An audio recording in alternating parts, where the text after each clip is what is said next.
നമ്മൾ ഈ ടാരിഫ് വയ്ക്കുമ്പോൾ പോലും ഫസ്റ്റ് ലെവൽ ഓഫ് ടാരിഫ് മാത്രമല്ല ഈ പറയുന്ന പോലെ നമ്മുടെ പ്രൈം മിനിസ്റ്റർ അവിടെ പോയതൊക്കെ ആ സമയത്ത് ഇന്ത്യയും യു എസും തമ്മിലുള്ള റിലേഷൻഷിപ്പ് ടോപ്പ് നോച്ച് റിലേഷൻഷിപ്പായിരുന്നു. അതായത് ഈസ് എ ഗുഡ് ഫ്രണ്ട് എന്നുള്ള രീതിയിലാണ് your prime minister is A good friend of mine എന്നാണ് പറയുന്നത്. എവിടെ വെച്ചാണ് ഇത് സോറായത് എന്നുള്ളതിനെക്കുറിച്ച് ബ്ലൂംബർഗ് ഒരു ആർട്ടിക്കിൾ കൊണ്ടുവന്നിട്ടുണ്ട്. ഇന്ത്യ ടുഡേ അത് ആയിട്ട് ഷെഡ്യൂൾ ചെയ്തിട്ട് നമ്മളെ കാണിച്ചിട്ടുണ്ട് എന്നുള്ളതാണ്. അതിനകത്ത് പറയണത് വെച്ചാൽ പാകിസ്ഥാനും ഇന്ത്യയും തമ്മിലുള്ള കോൺഫ്ലിക്റ്റ്. ആ കോൺഫ്ലിക്റ്റ് നടക്കുന്ന സമയത്ത് കോൺഫ്ലിക്റ്റ് നിന്നതിന് ശേഷം ട്രംപ് ക്ലെയിം ചെയ്തല്ലോ, അതായത് ഞാൻ പറഞ്ഞല്ലോ we will do more trade with these two countries എന്ന് പറഞ്ഞ് ഞാൻ ഇടപെട്ടിട്ടാണ് ഈ വാർ സ്റ്റോപ്പ് ചെയ്തതെന്നുള്ളതാണ് അദ്ദേഹം അവകാശപ്പെട്ടത്.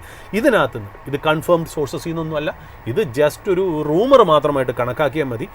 അതായത് അതിനുശേഷം ട്രംപ് ഇങ്ങനെ പറഞ്ഞതിന് ശേഷം നമ്മുടെ പ്രൈം മിനിസ്റ്ററും US പ്രസിഡന്റ് ഡൊണാൾഡ് ട്രംപും തമ്മിൽ ഒരു 35 മിനിറ്റ്സ് ഫോൺ കോൾ നടന്നു എന്നാണ് പറയുന്നത്.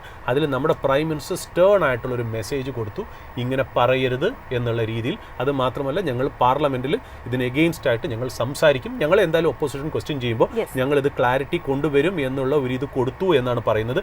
അത് കൂടാതെ തന്നെ പറഞ്ഞു വയ്ക്കുന്നൊരു പോയിന്റ്, ട്രംപ് അഡ്മിനിസ്ട്രേഷൻ മോഡിയെ വൈറ്റ് ഹൗസിലേക്ക് ക്ഷണിച്ചിരുന്നു എന്നുള്ള അതൊരു ട്രാപ്പായിട്ട് ഇന്ത്യൻ ഏജൻസീസിന് തോന്നി. കാര്യം അവിടെ അസിം മുനിർ പാക് മിലിറ്ററി ചീഫ് രണ്ടുപേരും കൂടി വന്നിട്ട് ആക്സിഡൻ്റലി ഇവർ രണ്ടുപേരും കൂടെ മീറ്റ് ചെയ്യുമ്പോൾ ഒരു ഷെയ്ക്ക് ഹാൻഡ് കൊടുക്കുന്ന പോലെ ട്രംപ് കാണിച്ച് അദ്ദേഹത്തിനെ തന്നെ പ്രൊജക്റ്റ് ചെയ്ത് നോബൽ പീസ് പ്രൈസ്, അതായത് ഞാൻ റഷ്യയും ഉക്രൈനും നിർത്തി, പാലസ്തീനും എന്താ പറയുക ഗാസയും ഇസ്രായേലും നിർത്തി, ഇറാനും ഇസ്രായേലും നിർത്തി, രാജ്യത്തുള്ള മറ്റുള്ള കൺട്രീസായിട്ടുള്ള വാറുകളൊക്കെ നിർത്തി, ഏതാണ്ട് ലോകത്ത് 52 വലുതും ചെറുതുമായിട്ടുള്ള ചെറിയ യുദ്ധങ്ങളൊക്കെയാണ്, ഇതെല്ലാം ഞാൻ നിർത്തി, ഏതാണ്ട് നോബൽ പീസ് പ്രൈസിന് വേണ്ടി പോസ് ചെയ്യുന്ന ഒരാളായിട്ട് നമ്മളെ ആക്സിഡൻ്റലി അതിൽ കൊണ്ടുവച്ച് അസീം മുനീറായിട്ട് നമ്മൾ ഷേക്ക് ഹാൻഡ് കൊടുക്കുമോ എന്ന് പേടിയുണ്ടായിരുന്നു എന്നുള്ളതാണ് ഇപ്പോഴത്തെ ഒരു റിപ്പോർട്ട് പറയുന്നത്.